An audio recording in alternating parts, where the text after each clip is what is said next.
So just sit there and listen.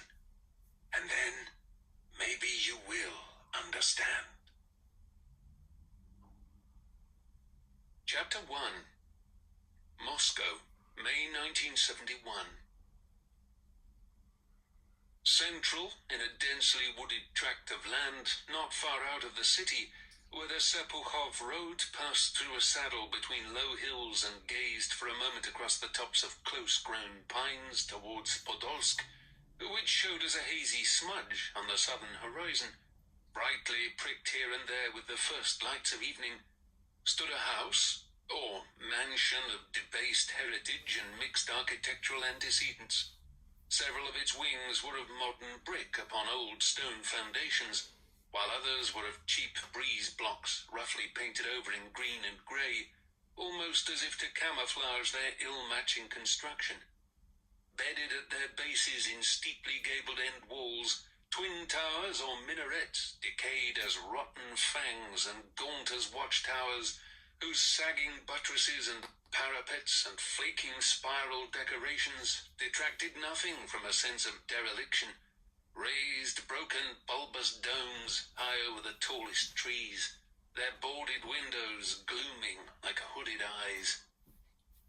The layout of the outbuildings, many of which had been recently re-roofed with modern red brick tiles, might well suggest a farm or farming community, though no crops, farm animals or machines were anywhere in evidence.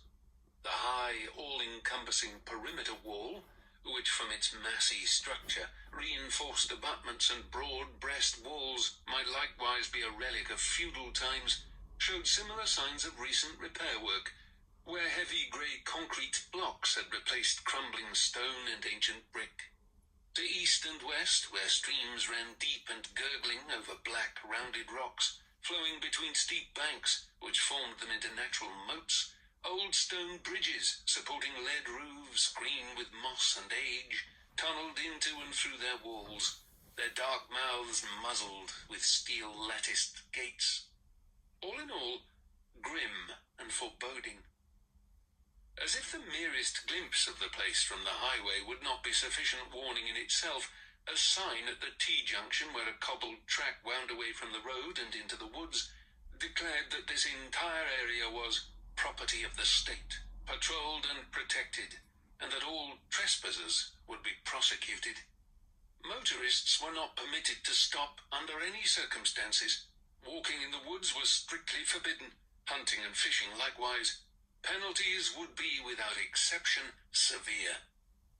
But for all that the place seemed deserted and lost in its own miasma of desolation, as evening grew into night and the mist came up from the streams to turn the ground to milk, so lights flickered into life behind the curtained ground floor windows, telling a different story. In the woods, on the approach roads to the covered bridges, large black saloon cars might also appear abandoned where they blocked the way, except for the dull orange glowing of hot cigarette tips within, and the smoke curling from partly wound down windows. It was the same inside the grounds, squat, silent shapes, which might just represent men, standing in the shadowed places, their dark grey overcoats as like as uniforms, faces hidden under the brims of felt hats, shoulders robotically square. In an inner courtyard of the main building, an ambulance, or maybe a hearse, stood with its back doors open, white overalled attendants waiting, and the driver seated uncomfortably at the high steering wheel.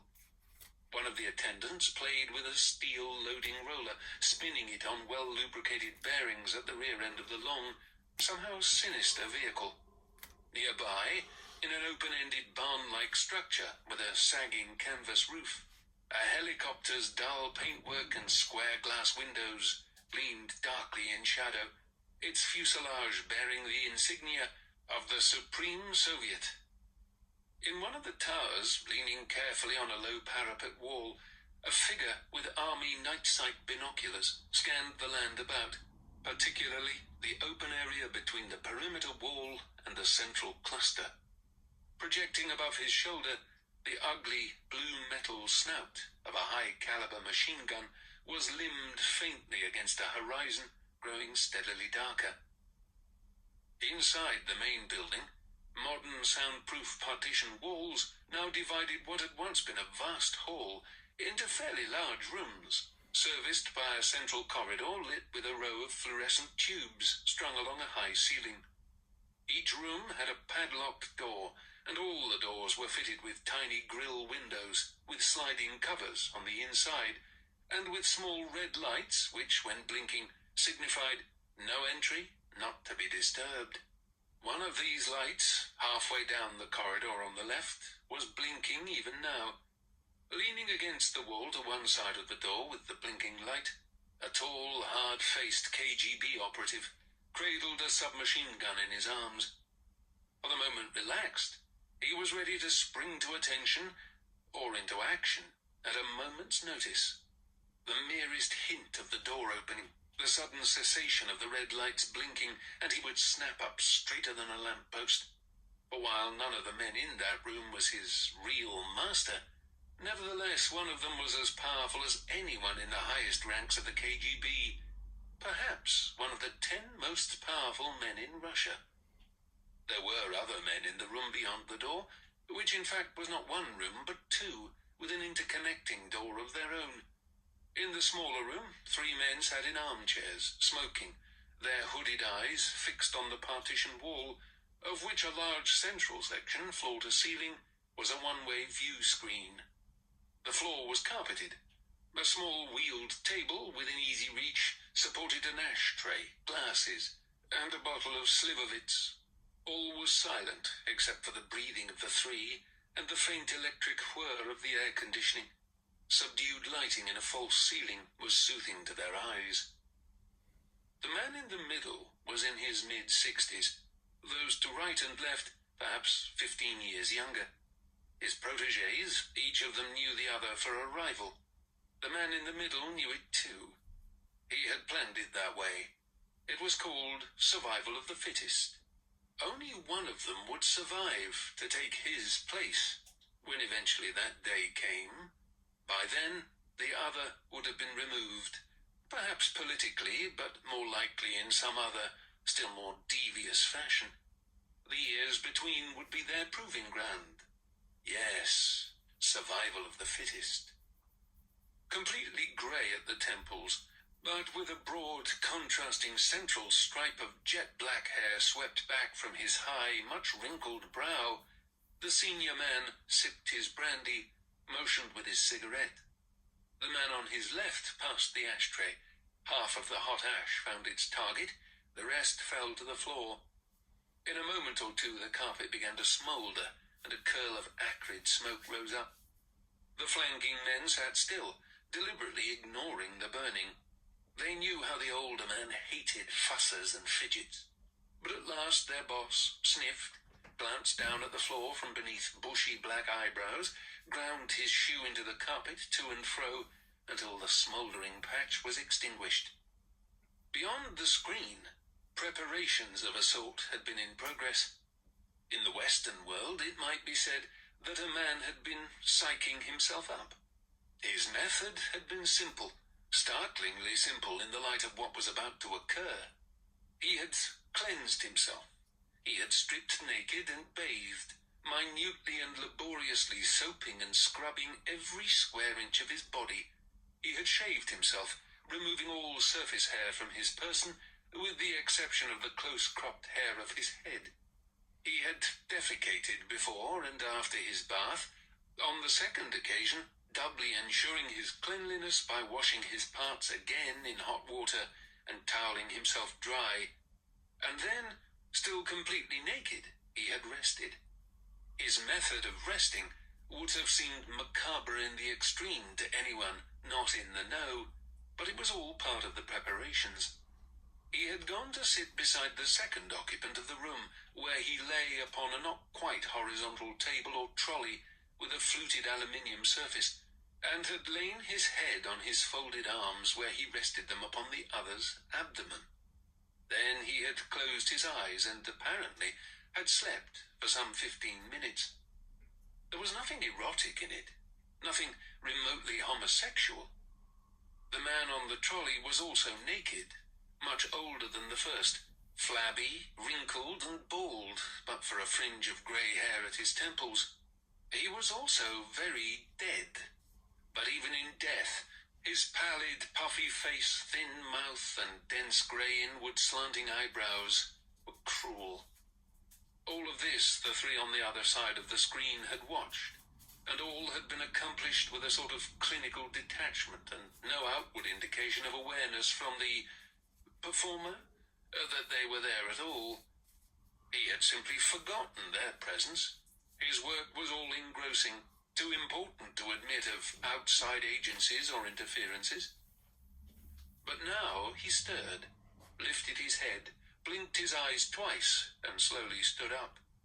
All was now in order. The inquiry could commence. The three watchers leaned forward a little in their armchairs, automatically controlled their breathing, centered all their attention on the naked man. It was as if they feared to disturb something, and this despite the fact that their observation cell was completely insulated, soundproof as a vacuum. Now the naked man turned the trolley carrying the corpse until its lower end, where the clay-cold feet projected a little way and made a V, overhung the lip of the bath.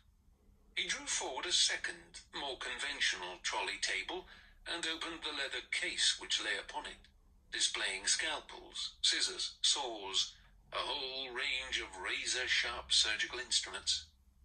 In the observation cell, the man in the center allowed himself a grim smile, which his subordinates missed as they eased back fractionally in their chairs, satisfied now that they were about to see nothing more spectacular than a rather bizarre autopsy.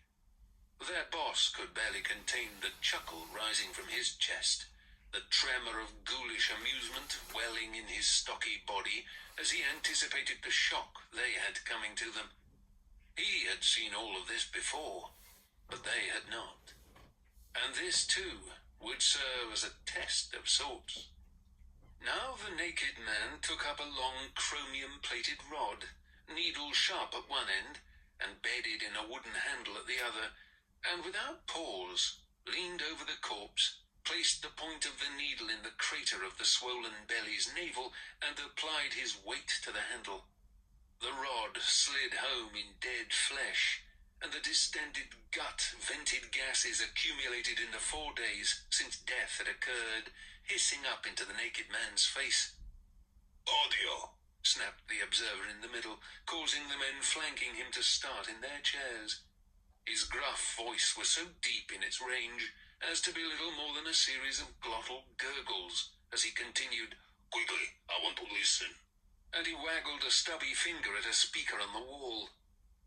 Gulping audibly, the man on his right stood up, stepped to the speaker, pressed a button marked "Receive." There was momentary static, then a clear hiss, fading away as the belly of the corpse in the other room slowly settled down in folds of fat.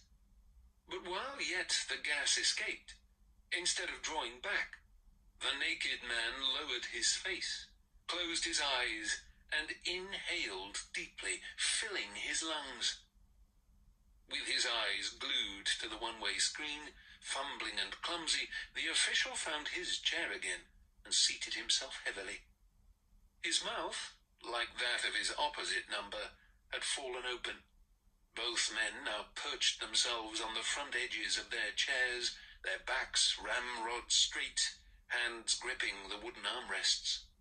A cigarette, forgotten, toppled into the ashtray on the table to send up fresh streamers of perfumed smoke. Only the watcher in the middle seemed unmoved, and he was as much interested in the expressions on the faces of his subordinates as he was in the weird ritual taking place beyond the screen. The naked man had straightened up, stood erect again over the deflated corpse. He had one hand on the dead man's thigh, the other on his chest, palms flat down. His eyes were open again, round as saucers, but his colour had visibly changed. The normal, healthy pink of a young, recently scrubbed body had entirely disappeared. His grey was uniform with that of the dead flesh he touched. He was literally grey as death. He held his breath, seeming to savour the very taste of death, and his cheeks appeared to be slowly caving in. Then he snatched back his hands from the corpse, expelled foul